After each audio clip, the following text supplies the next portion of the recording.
Salam saudara-saudari yang terkasih di dalam Kristus Yesus. Kita bertemu kembali di dalam ibadah.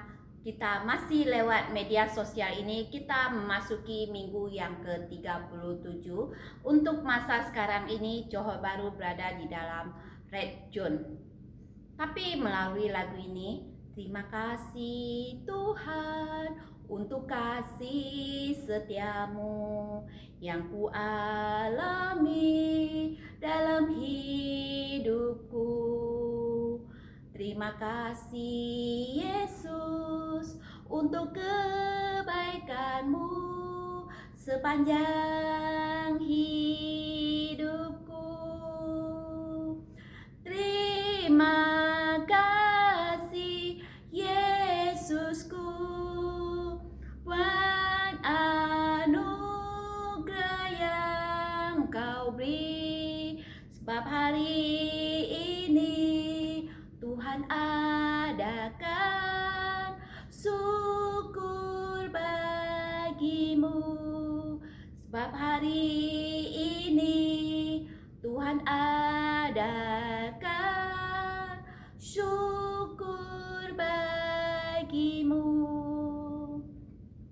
Bapa yang di surga, hamba serahkan saat ini, waktu ini dalam kuasa tangan-Mu Tuhan. Biar kuasa Roh Kudus-Mu pada saat ini Tuhan turun, tercurah atas diri hamba-Mu Tuhan.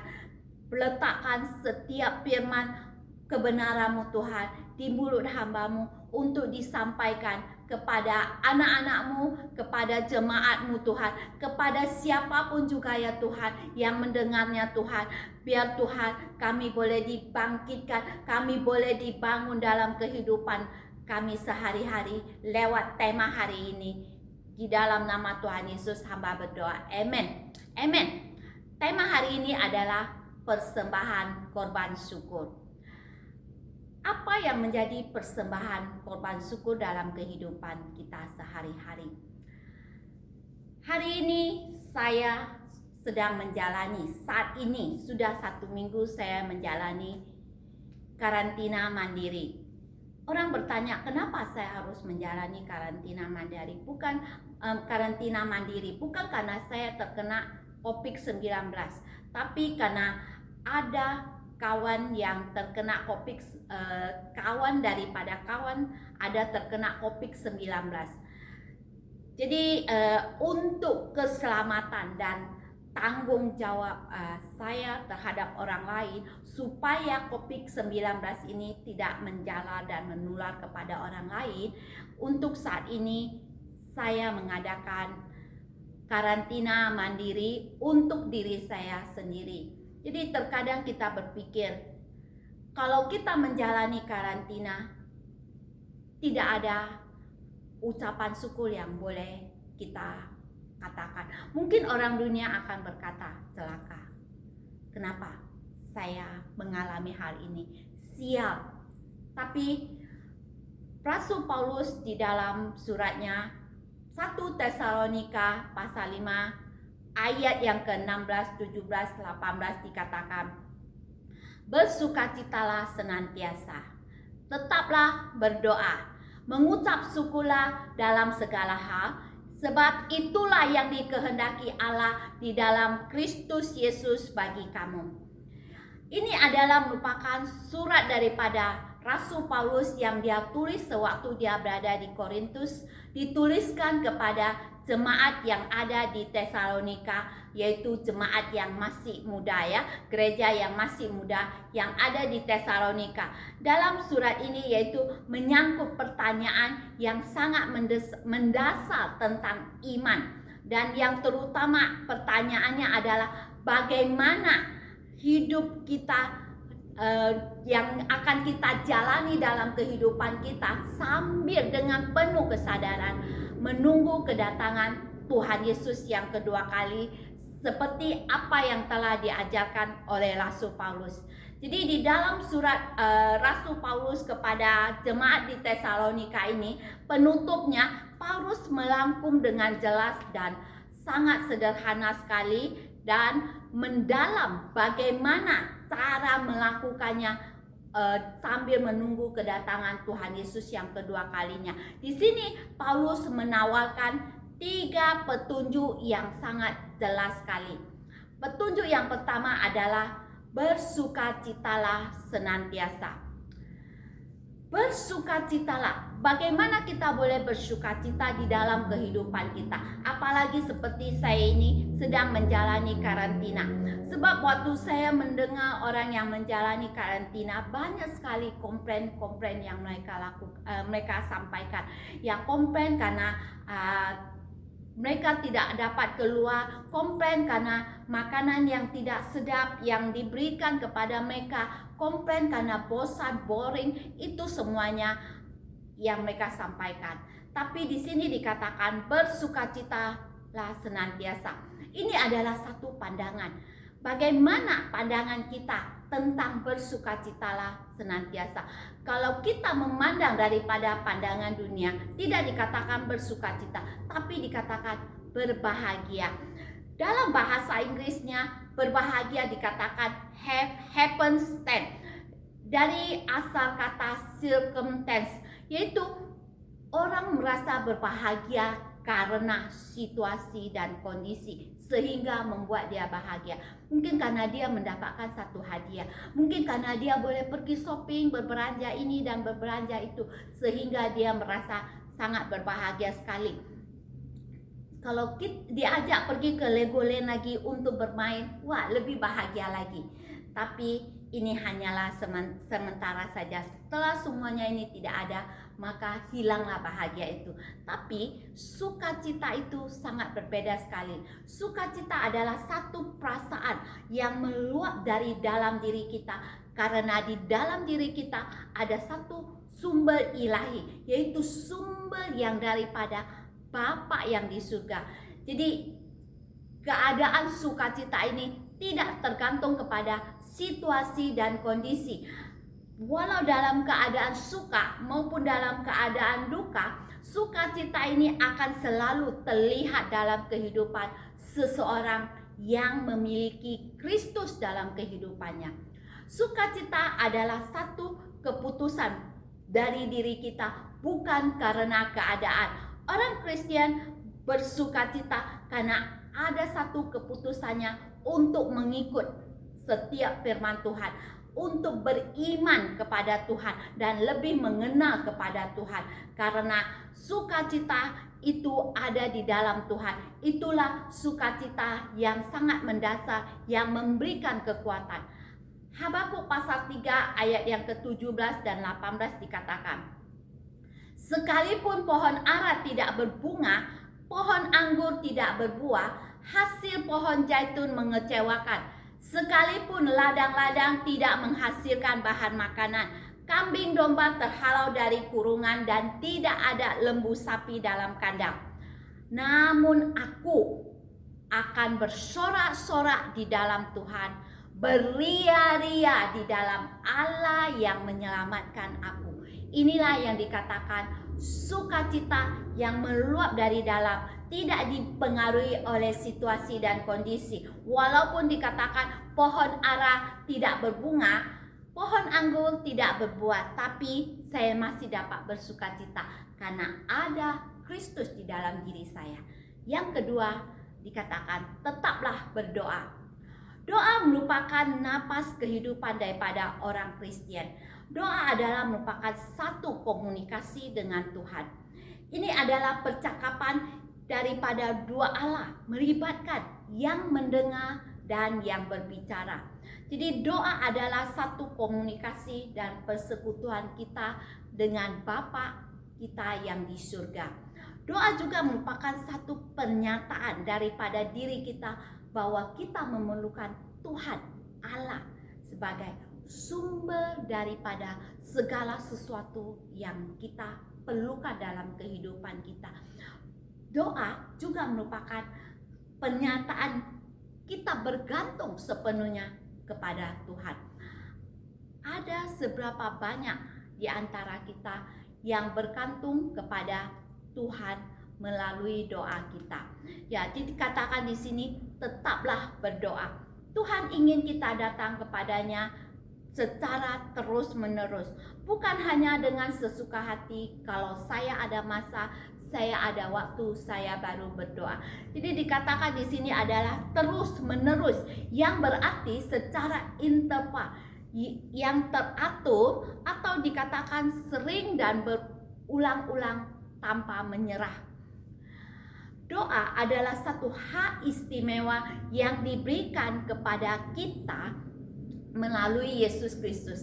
Ketika Yesus mati di atas kayu salib, Tuhan telah membuka tabir tirai yang menghalangi dulu kalau kita tidak dapat langsung sampai kepada Bapa yang di surga. Tapi tirai itu melalui penyaliban Tuhan Yesus di atas kayu salib, tirai itu telah dibuka dan dihancurkan, sehingga waktu kita berdoa tidak ada satu penghalang, tidak ada dosa yang menghalangi kita untuk sampai kepada Bapa, sampai kepada tempat yang maha kudus. Maka sekarang dengan kasih karunia daripada Tuhan Yesus, kita boleh langsung datang sampai kepada Bapa yang di surga tanpa hambatan, tanpa perlu membuat temu janji. Kalau kita mau bertemu dengan seseorang atau kita mau pergi ke pejabat, ya mungkin kita perlu membuat satu temu janji bila kapan. Tapi kalau kita berdoa kepada Bapa yang di surga, kita tidak perlu membuat temu janji. Bila kapan kita mau datang, Tuhan senantiasa ada bersama dengan diri kita. Pada masa pandemi COVID-19 ini, banyak orang menggunakan media internet untuk berkomunikasi antara satu dengan yang lain, ya.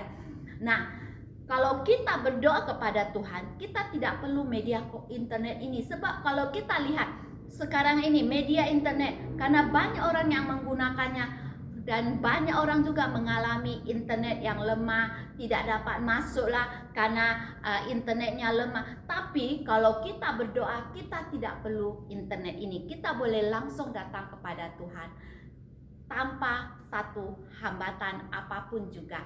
Tidak perlu koneksi, semuanya tidak perlu. Bila saja kita boleh datang kepada Bapa yang di surga. Wow, ini adalah satu hal yang luar biasa.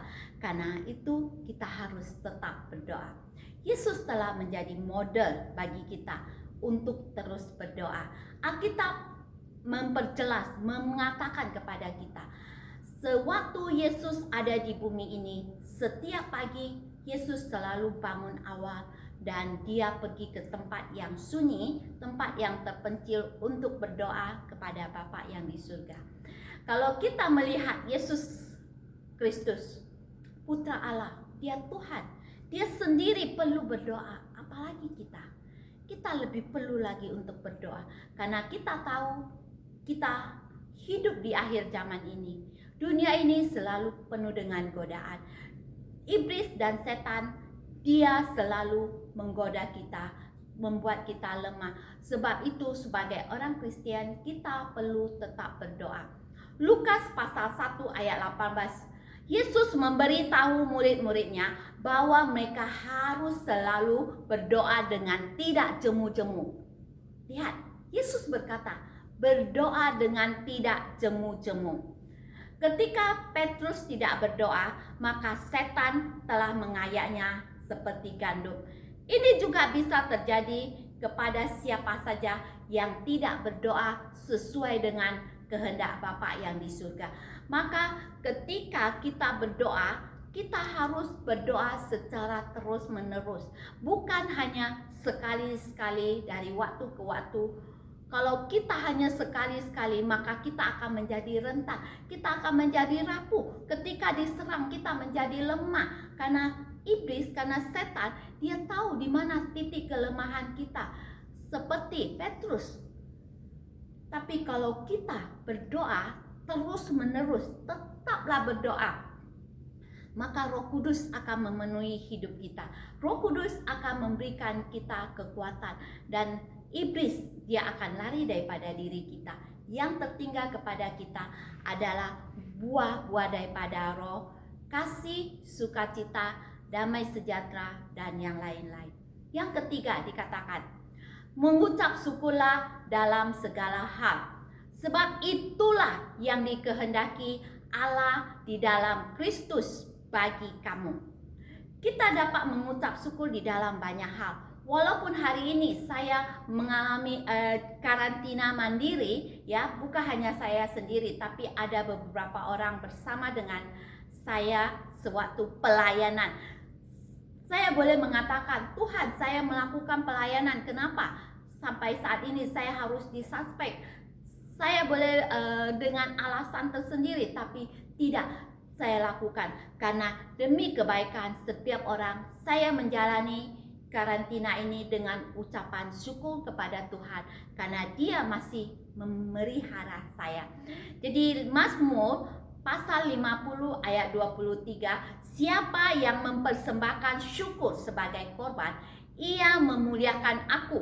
Siapa yang jujur jalannya, keselamatan yang dari Allah akan kuperlihatkan kepadanya. Oleh karena itu, saudara-saudari yang terkasih, mari kita oleh Dia, yaitu Yesus Kristus, senantiasa mempersembahkan korban syukur kepada Allah, yaitu dengan ucapan bibir yang memuliakan Allah. Pakailah bibir kita untuk memuliakan Tuhan dengan perkataan yang membangun, dengan puji-pujian, dengan mazmur yang lahir daripada hati kita yang tulus, bukan hanya sekedar ucapan bibir, tapi kita harus selalu mengucap syukur dengan puji-pujian dan tidak dengan perkataan negatif, perkataan yang sembrono, perkataan yang menjatuhkan. Kolose pasal 3 ayat 16. Hendaklah perkataan Kristus diam dengan segala kekayaan di antara kamu, sehingga kamu dengan segala hikmat mengajar dan menegur seorang akan yang lain, dan sambil menyanyikan mazmur dan puji-pujian dan nyanyian rohani, kamu mengucap syukur kepada Allah di dalam hatimu. Jadi dikatakan di sini bukan hanya mengucap syukur lewat bibir kita, tapi dalam hati kita juga harus mengucap syukur. Oleh sebab itu, mengucap syukurlah dalam segala hal, baik dalam keadaan baik maupun dalam keadaan yang tidak baik. Dengan demikian, kita telah melakukan kehendak Tuhan dan menyukakan hati Tuhan. Dan saya percaya dengan demikian, kasih daripada Tuhan akan terus memenuhi kita, dan persembahan korban syukur kita melalui bersukacitalah senantiasa, tetaplah berdoa, mengucap syukur akan menjadi satu keharuman di hadapan Tuhan, sehingga meluaplah sukacita Tuhan ada di dalam diri kita. Dikatakan sukacita Tuhan adalah kekuatan kita. Jadi tetaplah mempersembahkan persembahan korban syukur dalam hidup kita. Amin. Tuhan memberkati kita. Mari kita berdoa. Bapa yang di surga, hamba serahkan Tuhan firman-Mu ini Tuhan, dan setiap orang yang telah mendengar firman ini Tuhan, beserta dengan diri hamba Tuhan, dimanapun kami berada, dalam keadaan bagaimanapun juga ya Tuhan, biarlah Tuhan kami senantiasa mempersembahkan korban syukur dalam hidup kami ya Tuhan, sehingga Tuhan dalam kehidupan kami senantiasa memuliakan nama Yesus Kristus ya Tuhan. Dan inilah Tuhan yang Engkau kehendaki dalam kehidupan kami. Dengan Tuhan bersukacita senantiasa, tetaplah berdoa, mengucap syukur di dalam segala hal Tuhan. Hamba percaya ya Tuhan, setiap diri kami Tuhan akan terus dibangun ya Tuhan. Dan kami belajar Tuhan untuk tidak komplain ini dan komplain itu Tuhan, sehingga seperti apa yang telah dilakukan oleh bangsa Israel sewaktu mereka ada di padang gurun ya Tuhan. Tuhan, ajar kami Tuhan dalam kehidupan kami Tuhan, untuk senantiasa mempersembahkan korban syukur Tuhan yang berkenan kepada Engkau ya Tuhan. Berkati setiap anak-anak-Mu Tuhan, walau Tuhan dalam kondisi apapun juga mereka pada saat ini Tuhan. Mungkin sebahagian Tuhan, mereka ada yang sedang sakit Tuhan. Tuhan, di dalam nama Tuhan Yesus, hamba lepaskan kuasa kesembuhan oleh bilu-bilu Yesus Kristus, mereka disembuhkan Tuhan. Juga kalau mereka dalam keadaan Tuhan sedang mencari pekerjaan Tuhan, Engkau bukakan jalan agar mereka mendapatkan pekerjaan Tuhan. Kalau mereka sedang dalam keadaan khawatir atau ketakutan Tuhan, Tuhan hamba berdoa biar damai sejahtera-Mu Tuhan memenuhi hidup mereka. Terang kasih-Mu memenuhi hidup mereka ya Tuhan. Tuhan, hamba berdoa penuhi mereka dengan kuasa kasih-Mu, terang-Mu Tuhan. Penuhi mereka dengan sukacita daripada Engkau. Hamba juga berdoa Tuhan, biar cahaya daripada tiang api dan tiang awan menaungi kami semua sebagai anak-Mu, gereja-Mu, jemaat-Mu Tuhan. Sehingga kami dijauhkan daripada segala malapetaka dan segala sakit penyakit Tuhan. Berkati setiap anak-anak-Mu Tuhan. Di dalam nama Tuhan Yesus hamba berdoa. Amin. Amin. Tuhan memberkati.